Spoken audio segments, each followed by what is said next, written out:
नमस्कार, बुलेटिन में आपका स्वागत है और मैं हूं आपके साथ रितेश कुमार गौतम। और बुलेटिन का आगाज करेंगे फटाफट खबरों के साथ। उत्तरकाशी में मोरी में अवैध अफीम के साथ एक तस्कर गिरफ्तार, भारी मात्रा में अफीम बरामद हुआ।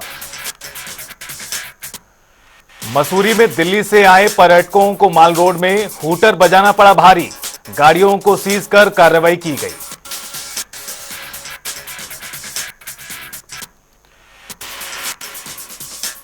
देहरादून में बन्नू बिरादरी की ओर से प्रेस वार्ता का हुआ आयोजन, दशहरा पर्व को लेकर दी जानकारी, बोले अलग तरह से मनाया जाएगा दशहरा। सफाई कर्मचारी आयोग ने सफाई कर्मचारियों के साथ की मीटिंग, कर्मचारियों की समस्याओं का समाधान किया। देहरादून में धर्म के नाम पर अफवाहें फैलाने वालों पर पुलिस कसेगी शिकंजा, सोशल मीडिया पर अफवाह फैलाने वालों पर होगी कड़ी कार्रवाई।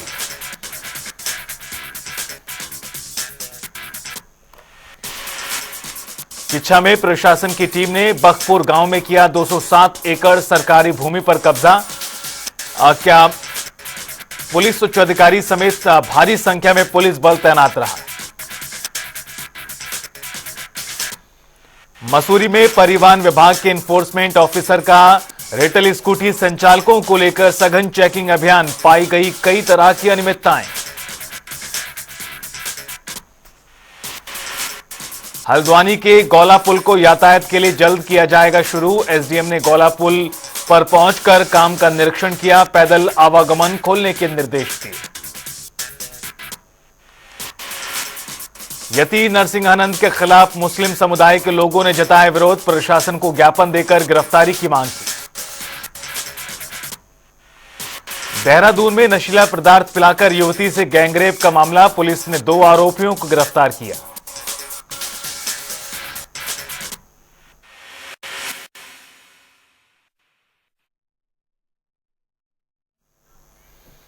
और चलिए बुलेटिन में आगे बढ़ते हैं, जहां रुद्रप्रयाग में जनसंवाद और अभिमुखीकरण कार्यक्रम के अंतर्गत लखपति दीदी अभियान कार्यक्रम का आयोजन हुआ, जिसमें मुख्यमंत्री पुष्कर सिंह धामी शामिल हुए। इस दौरान मुख्यमंत्री ने महिलाओं को सम्मानित भी किया। करते हुए हमारी सरकार आदरणीय प्रधानमंत्री मोदी जी के मार्गदर्शन में लगातार कृत संकल्पित होकर काम कर रही है। और आज यहां पर आप सबके बीच में यहां मंच पर आने से पहले आज 141 योजनाओं का यहां पर शिलान्यास हुआ है और लोकार्पण हुआ है। सब मिलाकर लगभग 195 करोड़ 75 लाख की योजनाओं का आज यहां पर शिलान्यास और लोकार्पण हुआ है, जो आने वाले समय में हमारे पूरे जनपद में विकास के लिए एक मील का पत्थर साबित होंगी। भाइयों बहनों, इससे पहले अभी 4 दिसंबर को हमारे आदरणीय मंत्री सतपाल महाराज जी के द्वारा भी यहां पर 28 करोड़ से भी अधिक की अनेक योजनाओं का लोकार्पण और अब उत्तराखंड आए पर्यटकों को चाइनशील घाटी जाने के लिए हिमाचल जाने की जरूरत नहीं होगी। दरअसल चाइनशील घाटी में जाने के लिए उत्तराखंड के पर्यटकों को हिमाचल प्रदेश के रास्ते से होकर गुजरना पड़ता है। इसे देखते हुए उत्तराखंड के पर्यटन और लोक निर्माण मंत्री सतपाल महाराज ने हिमाचल प्रदेश के लोक निर्माण मंत्री विक्रमादित्य से चाइनशील घाटी के लिए उत्तराखंड से हिमाचल तक मार्ग खोलने पर चर्चा की है। इस पर जानकारी देते हुए मंत्री सतपाल महाराज ने कहा, चाइनशील घाटी के लिए उत्तराखंड से मार्ग खोला जाएगा, जिसका इस्तेमाल हिमाचल प्रदेश के लोग भी कर सकेंगे। चाइनशील के लिए हम अपने उत्तराखंड से मार्ग खोलेंगे, चाइनशील को ओपन किया जाएगा और हिमाचल वाले भी उस रास्ते का फायदा उठाएंगे। हम मिल करके जॉइंटली काम करेंगे ताकि हिमाचल वालों को भी फायदा हो, उत्तराखंड वालों को फायदा हो। ये तो आपने जो चाइनशील की बात कही, मैं आपको बताना चाहूंगा कि किन्नर कैलाश के अंदर, खासकर जो किन्नौर जो इलाका है, सांगला जो इलाका है, वहां से देवता लोग जो हैं हमारे उत्तरकाशी आते हैं दर्शन करने के लिए, यमुनोत्री गंगोत्री आते हैं। वो पहाड़ी रास्ते से, बोग्यालों के रास्ते से निकलते हैं हर्षिल में। तो अब हम वो सारा मार्ग जो है पक्का बनाने जा रहे हैं ताकि हमारा डिफेंस लाइन भी मजबूत हो जाए और उससे वहां के जो श्रद्धालु हैं, जो बद्रीनाथ जी को मानते हैं, क्योंकि वहां कामरूप में भी बद्रीनाथ जी का बहुत पुराना मंदिर है, काफी मंदिर वहां पर है, तो बद्रीनाथ जी को भेंट चढ़ाने के लिए, यमुनोत्री गंगोत्री का दर्शन करने के लिए वहां से जो यात्री आते हैं उनका स्वागत होगा और मार्ग उनका सुरक्षित होगा, पक्का होगा। कैबिनेट मंत्री गणेश जोशी ने पोरुकुल गांव में सामुदायिक भवन का भूमि पूजन किया है। इस अवसर पर मंत्री गणेश जोशी ने कहा, मुख्यमंत्री पुष्कर सिंह धामी की सरकार शिलान्यास भी करती है तो लोकार्पण भी करती है। अभी तक हम इस क्षेत्र में 54 सामुदायिक भवन बना चुके हैं। साथ ही कहा कि गढ़ी कैंट में उत्तराखंड के सबसे बड़े सामुदायिक भवन का निर्माण हो रहा है, जिसका जल्द ही लोकार्पण किया जाएगा।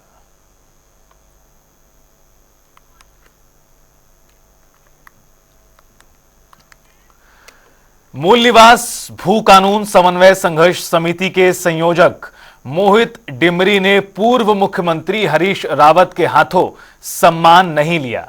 बता दें कि प्रदेश में इन दिनों मूल निवास भू कानून समन्वय संघर्ष समिति के बैनर तले भू कानून और मूल निवास की मांग और भी तेज हो गई है।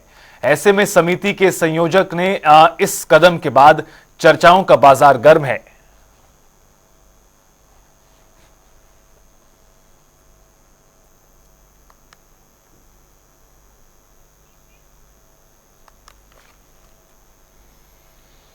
कांग्रेस महामंत्री नवीन जोशी जनसंवाद से जन समर्थन कार्यक्रम के अंतर्गत अभी तक 80 वार्ड कवर कर चुके हैं। इस दौरान नवीन जोशी ने वार्ड के अंदर हो रही समस्याओं के लिए संबंधित अधिकारियों को फोन करते हुए जल्द समस्या का समाधान करने की बात कही है। वहीं महामंत्री नवीन जोशी ने कहा कि यदि निकाय चुनाव में उनकी पार्टी को जीत मिलती है तो सारे वार्ड को नए सिरे से कायाकल्प करेंगे।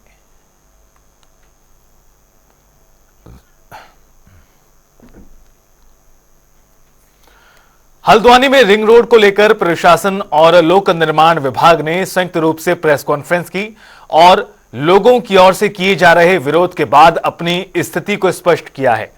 दरअसल उप जिलाधिकारी पारितोष वर्मा और पीडब्ल्यूडी के अधिशासी अभियंता अशोक कुमार ने बताया कि हल्द्वानी में 4 चरण में बनने जा रही रिंग रोड का सर्वे किया गया है, जिसमें लोगों से आपत्तियां मांगी गई थी, जिसमें 181 आपत्ति दर्ज की गई और इसके बाद लगातार हो रहे विरोध को देखते हुए जिलाधिकारी के निर्देश पर 45 मीटर चौड़ाई वाली सड़क अब 30 मीटर की चौड़ाई के आधार पर बनाई जाने के बारे में विचार किया जा रहा है।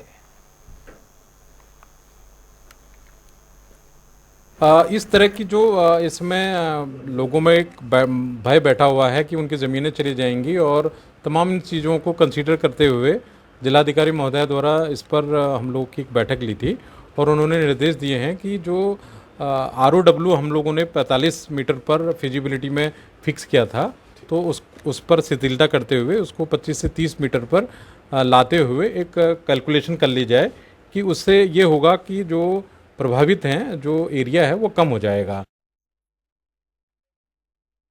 देखिए, जो रिंग रोड का मामला हल्द्वानी में चल रहा है, इसमें जिलाधिकारी महोदय द्वारा एक बैठक ली गई थी और 5 नए जो अलाइनमेंट है इस पर सर्वे करने के लिए पीडब्ल्यूडी को निर्देश दिए गए हैं और साथ में ये भी निर्देश हैं कि इन जो 5 की 5 सर्वे हैं इनको जन सामान्य को अवगत कराया जाए और जिसमें फिजिबिलिटी बने, जिसमें सबसे न्यून नुकसान हो और आम जनमानस का और आम जनता की भूमि और भवन जिसमें सबसे कम क्षतिग्रस्त हों और शासन का भी जिसमें धन व्यय कम हो, ऐसे सर्वे को एक्सेप्ट किया जाए। हल्द्वानी में महिला सुरक्षा को लेकर लगातार अभियान चल रहा है। वहीं इस पर जानकारी देते हुए ITI की अपर निदेशक ऋचा सिंह ने बताया कि पिछले 1 महीने से लगातार महिलाओं की सुरक्षा को लेकर कार्यशाला संचालित की जा रही है। हमारा प्रयास महिलाओं के लिए सुरक्षित माहौल बनाने का है। माननीय मुख्यमंत्री जी के दिशा निर्देश के क्रम में जो जिला प्रशासन ने यहाँ पर इस तरीके की एक टीम बनाई।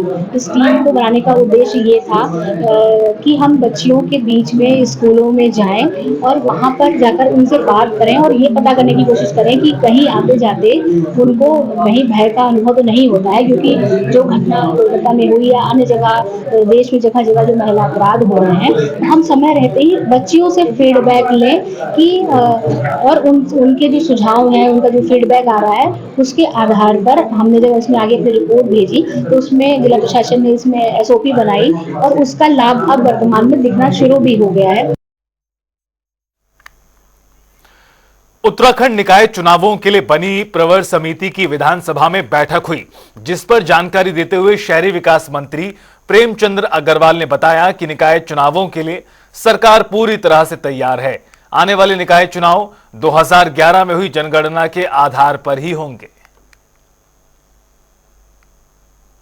पहली बात तो यह है कि जो हमारा कमिटमेंट था कि हम चुनाव निकाय के कराएंगे, उसको लेके समिति ने भी आज अपना मंतव्य स्पष्ट किया कि 2011 की जनसंख्या के आधार पे जिस प्रकार से 2018 का चुनाव हुआ था, उसी आधार पे हम लोग ये चुनाव भी कराएंगे। एक तो स्पष्ट हो कि चुनाव हम लोग अब कराने की स्थिति में हैं बहुत जल्द। जो मैंने अपनी पहले भी आपको बताया था कि नवंबर 10 तक हम अपना कार्यक्रम हाई कोर्ट में सबमिट करेंगे और तत्पश्चात हम जो प्रक्रियाएं पूरी करके चुनाव कराने की तरफ बढ़ेंगे। दूसरा, प्रवर समिति चूँकि व्यापक एक विचार विमर्श कर रही है मुद्दे पे, वो है हमारा, जिस प्रकार से आप जानते हैं कि ये चाहे हमारा राजनीतिक हो, शैक्षणिक हो, सांस्कृतिक हो, या हमने जिस भी प्रकार के इस पे हम व्यापक चर्चा अभी करने के लिए अभी हम समिति का कहना है कि अभी बैठ के और भी हम करेंगे, यानी कि उस पे और व्यापक चर्चा करेंगे। वहीं से लेकर कांग्रेस महामंत्री नवीन जोशी ने कहा कि जब चुनाव 2011 की मतगणना के आधार पर कराना है तो फिर चुनाव कराने में देरी क्यों की जा रही है। सरकार कुछ समय और मांग रही है, जनता पहले ही कई परेशानियों से जूझ रही है, ऐसे में आखिर और कितना समय अभी लगेगा। समिति की जो अभी बैठक हुई है, मैं उनके माननीय अध्यक्ष प्रेमचंद अग्रवाल जी का बयान सुन रहा था, तो उन्होंने ये कहा कि जो 2011 में जनगणना हुई थी और 2018 में जिसमें चुनाव हुए थे, उसी के अनुरूप चुनाव कराए जाएंगे, ये उन्होंने स्पष्ट किया है। और उन्होंने ये कहा कि राज्य के जो अन्य जो मुद्दे हैं उन पे चर्चा होनी अभी बाकी है और उसके लिए हम विधानसभा अध्यक्ष जी से मांग करेंगे कि इसकी समय अवधि बढ़ा दी जाए। विधानसभा अध्यक्ष ने ऑलरेडी आपको 30 दिन का समय दिया, 30 दिन के अंदर पहली मीटिंग आपकी स्थगित हो गई, 2 बार आपने मीटिंग करी, उसमें कुछ छनकर नहीं आया। अब आपने जब निर्णय लिया है कि जो 2011 की जनगणना है उसके अनुसार चुनाव कराएंगे, तो अब समय अवधि आप क्यों बढ़ाना चाहते हैं।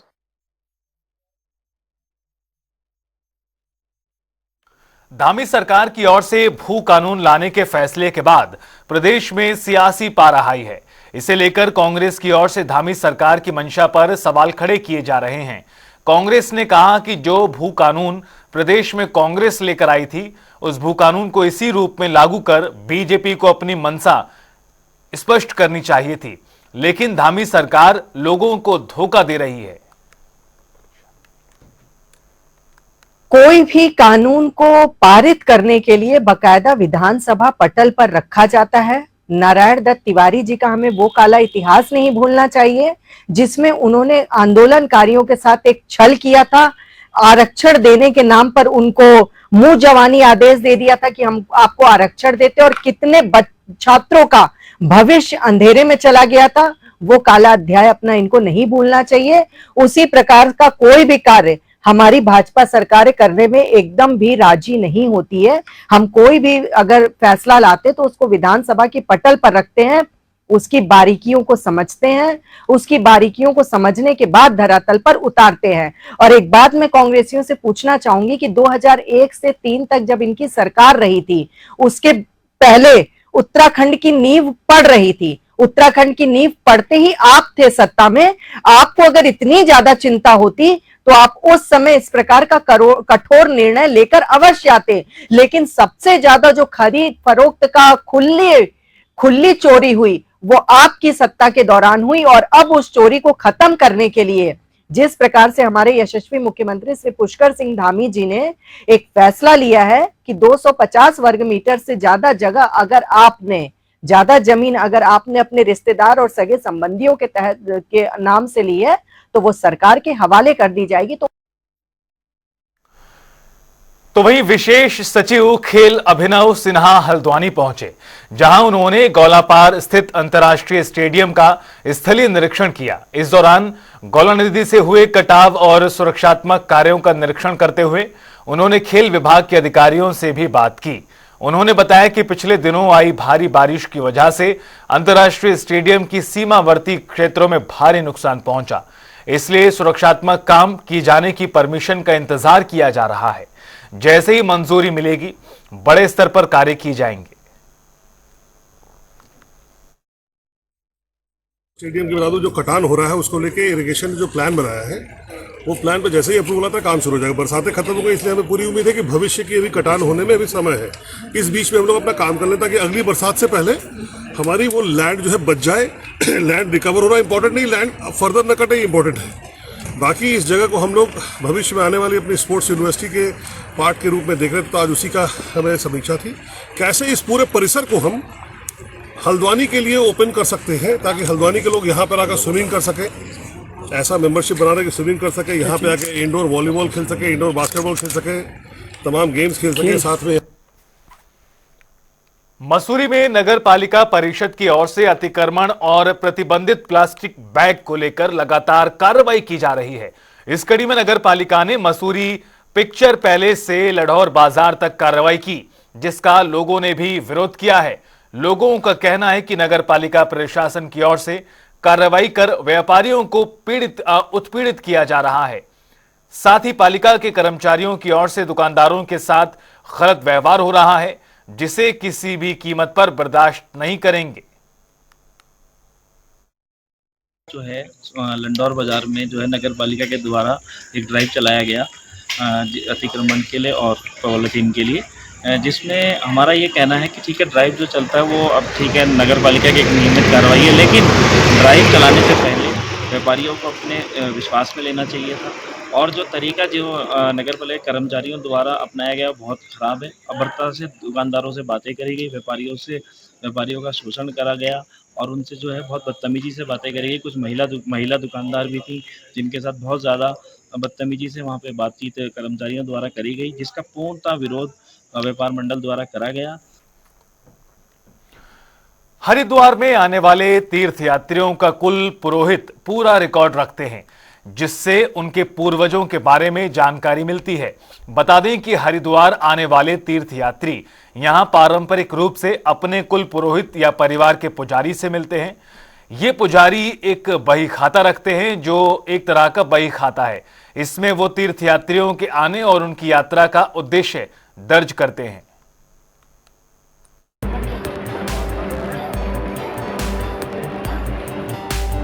हरिद्वार आने वाले तीर्थयात्री यहाँ पारंपरिक रूप से अपने कुल पुरोहित या परिवार के पुजारी से मिलते हैं। ये पुजारी एक बही रखते हैं जो एक तरह का बही खाता है। इसमें वो तीर्थयात्रियों के आने और उनकी यात्रा का उद्देश्य दर्ज करते हैं।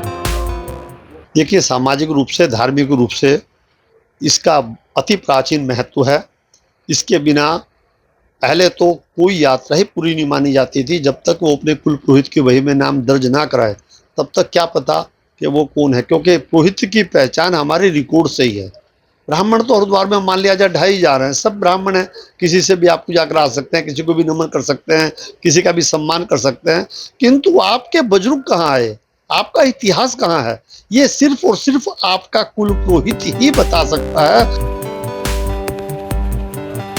कुल पुरोहितों के इन बही खातों में तीर्थयात्रियों के पूर्वजों के नाम लिखे होते हैं, जो यहाँ अक्सर पूजा पाठ या दर्शन करने आते हैं।